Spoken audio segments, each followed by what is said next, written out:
Donc je disais que le président Xi Jinping a annoncé un traitement douanier préférentiel pour les pays africains. Concrètement, en quoi consiste cette mesure et que change-t-elle pour les économies africaines?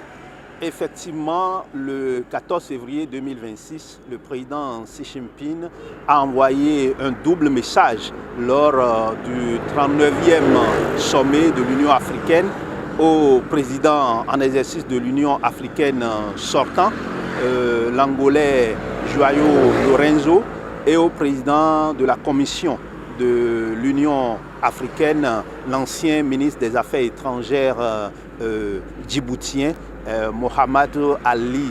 Et il était question bien évidemment qu'à partir du 1er mai 2026, la Chine va appliquer un tarif douanier zéro sur les produits d'exportation en provenance de l'Afrique. Et effectivement, depuis le 1er mai 2026, cette mesure est mise en œuvre par la Chine. Concrètement, il s'agit d'abord, comme le nom l'indique, que sur les produits d'exportation en provenance d'Afrique, en Chine, il y a l'application du tarif douanier zéro. La deuxième mesure qui suit cette mesure, c'est bien évidemment l'amélioration du canal vert des exportations des produits agricoles, alimentaires venant de l'Afrique pour la Chine. En troisième position, la Chine, dans le cadre du partenariat stratégique décidé lors du 9e sommet du FOCAC en septembre 2024, décide de nouer des partenariats économiques renforcés avec les pays africains, que ce soit pour que l'Afrique renforce son tissu industriel, que ce soit pour qu'il y ait au niveau de l'agriculture une mécanisation agricole pour ajouter de la valeur aux produits agricoles africains pour que sur le marché international et notamment le marché chinois, cela soit compétitif. En troisième position, il est question bien évidemment de renforcer la coopération entre la Chine et l'Afrique dans le secteur de transfert de compétences et de technologies. Et tout cela vient renforcer cette mesure décidée par la Chine à travers le président Xi Jinping qui est mise en vigueur depuis le 1er mai 2026. Quels sont les produits d'exportation dont il s'agit? Oui, par exemple, si nous prenons le Bénin exporte le coton, le Bénin exporte le soja, le Bénin exporte le noix d'acajou et le Bénin, depuis le 18 mars 2026, a lancé sa première campagne d'exportation de l'ananas pain du sucre en direction de la Chine. Cela s'est passé à Alada. Et vous savez très bien que le 15 avril 2026, il y a eu la 4e mission chinoise technique cotonnière pour aider les producteurs du coton au Bénin, que ce soit par rapport à la sélection des cultures cotonnières, que ce soit par rapport aux méthodes techniques de production du coton, que ce soit également par rapport à l'utilisation des machines agricoles et aussi les techniciens, les experts chinois, les 6 experts chinois vont aider nos producteurs du coton à améliorer leur méthode de production. Vous voyez, c'est cela qui fait qu'aujourd'hui le Bénin est le premier producteur de coton en Afrique et le coton c'est 40% du produit intérieur brut du Bénin. Le coton c'est également 80% des ressources d'exportation du Bénin. Et donc cela est très important. Et aujourd'hui, l'ananas pain du sucre aussi est très prisé sur le marché chinois. Si vous prenez un pays comme le Nigeria, on dirait également l'Angola, vous allez parler du pétrole. Si vous prenez un pays comme le Kenya, c'est les poissons, mais c'est également les fleurs, les roses et autres. Si vous prenez un pays comme la République démocratique du Congo, c'est le cobalt. Ça voudra dire quoi? Que au niveau des produits d'exportation, de l'Afrique vis-à-vis de la Chine, il y a, par cette mesure de tarif douanier zéro, que les producteurs auront des ressources qu'ils pourront injecter alors pour la mécanisation agricole dans le secteur, mais aussi cela permet de recruter plus de personnel et surtout de produire plus pour la consommation interne et également en avoir davantage pour les exportations et notamment en Chine.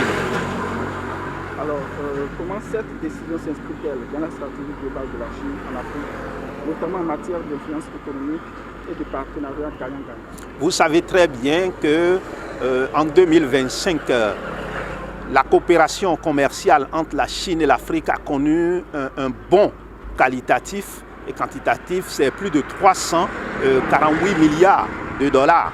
Et la Chine est pour la 17e année consécutive le premier partenaire commercial de l'Afrique. Mais il est question également de revoir la balance commerciale. C'est pour cela qu'en décidant de ce tarif douanier zéro pour les produits d'exportation en provenance de l'Afrique pour la Chine montre cette volonté comme depuis qu'il y a eu le démarrage de cette coopération entre la Chine et l'Afrique au lendemain de la conférence de Bandung de 1955. Donc en 1956, déjà en mai 1956, il y a eu les premières relations diplomatiques entre la Chine et l'Afrique à travers la République arabe d'Égypte. Et depuis 70 ans, c'est une relation sans discontinuité. Et donc, en décidant de ce tarif douanier zéro, cela vient renforcer l'existant. Parce que nous savons très bien que à travers les infrastructures routières, à travers les infrastructures ferroviaires, à travers les infrastructures portuaires, à travers les infrastructures aéroportuaires, la Chine a aidé l'Afrique depuis toutes ces années à renforcer vraiment son tissu économique. Et donc en décidant de ce tarif douanier zéro, la Chine aide l'Afrique à souffler un peu. Cela permet bien évidemment que les producteurs puissent avoir beaucoup plus de moyens pour la mécanisation agricole dans le secteur agricole, avoir de moyens pour construire l'industrie. Et donc, dans ce sens-là également, il y a un fonds de développement sino-africain de 5 milliards de dollars qui a été décidé au sorti du 9e sommet du FOCAC en septembre 2024. Et donc, cela permet évidemment de régler la question de la détérioration des termes de l'échange. Et nous pourrons désormais transformer à un certain niveau nos productions agricoles à l'interne parce que vous savez, par exemple pour le coton fibre, on ne transforme que 40 000 tonnes. Mais nous avons une capacité de 305 000 tonnes de transformation sur place, notamment avec la zone industrielle de Glodjigbe et également la zone économique et industrielle de Sémékodji. Donc avec ce fonds de développement sino-africain, nous avons les moyens nécessaires pour un renforcement du tissu industriel de notre pays, comme des 53 pays africains avec lesquels la Chine entretient des relations diplomatiques. Cela nous permet également de régler la question de la balance commerciale, puisque avec cette application du tarif douanier zéro, cela résorbe un tant soit peu cette situation-là. Et aussi, la Chine a décidé, que ce soit en termes de transfert de compétences et de transfert de technologies, nous avons un partenariat renforcé depuis 2024. La Chine entretient avec ces 53 pays africains justement un partenariat stratégique. Et donc cela permet que ce soit dans le domaine du numérique aujourd'hui avec l'intelligence artificielle, de permettre à ce que l'intelligence artificielle nous aide dans toutes nos activités, y compris le e-commerce, et y compris également au niveau de la sécurité défense où nous avons la production de sécurité entre la Chine et l'Afrique, sans oublier que dans le domaine de l'économie verte, dans le domaine de l'économie bleue également, la Chine et l'Afrique renforcent leur coopération. Et cela vise quoi? À ce que nos villes soient plus vivables, comme c'est le cas de la Chine aujourd'hui, et que nous ayons la revitalisation rurale, que l'on n'ait moins d'exode rural, parce que même dans les villages, comme ça se passe en Chine, on ait de l'eau, on ait de l'électricité, on ait des pistes rurales qui permettent d'acheminer les productions agricoles vers les grandes villes pour l'écoulement dans le marché intérieur et également l'exportation à l'étranger. Je crois véritablement que la Chine et l'Afrique, c'est un exemple de coopération pour le Sud global et un repère pour le repositionnement des grandes puissances, notamment occidentales, dans leur coopération avec l'Afrique. Alors, au Forum de Dakar, vous avez eu l'honneur de présenter une communication. Parlez-nous-en. Oui, j'ai assisté au nom du Bénin au deuxième forum de l'Afrique de l'Ouest qui a eu lieu à Dakar. C'est une co-organisation de l'Institut Chine-Afrique de Chine et de l'École nationale d'administration de Dakar au Sénégal. Et il est question justement de revisiter la coopération sino-africaine en général et la coopération sino-Afrique de l'Ouest en particulier, 70 ans après l'établissement des relations diplomatiques entre la Chine et l'Afrique et 26 ans après le démarrage du FOCAC, le Forum sur la coopération sino-africaine. Et dans ce sens-là, j'ai donné une communication sur la gouvernance béninoise de la coopération sino-africaine. Et il faut reconnaître que si vous êtes au Bénin, vous constatez bien que le seul échangeur que le Bénin a actuellement est le fruit de la coopération sino-béninoise.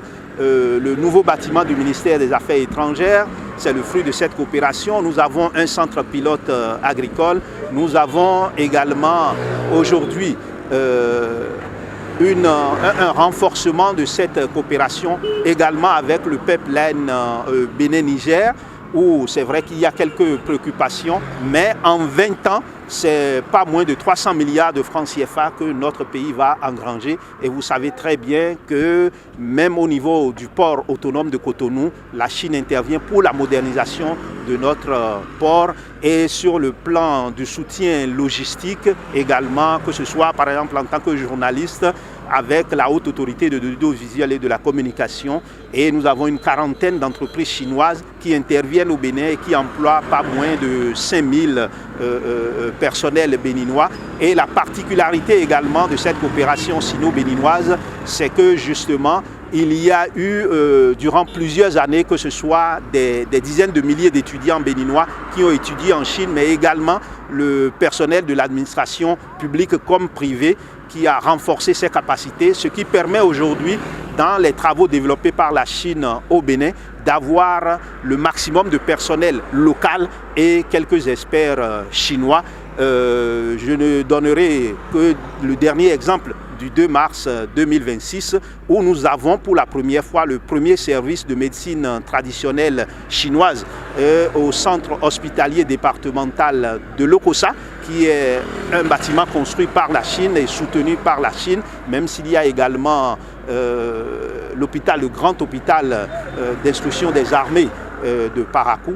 Et donc cela permet, en dehors de la médecine moderne, que la médecine traditionnelle, avec l'application des nouvelles techniques de communication et autres, puisse permettre de soigner les populations béninoises. Et on sait très bien que depuis 54 ans bientôt, la Chine et le Bénin, c'est une coopération renforcée à chaque fois.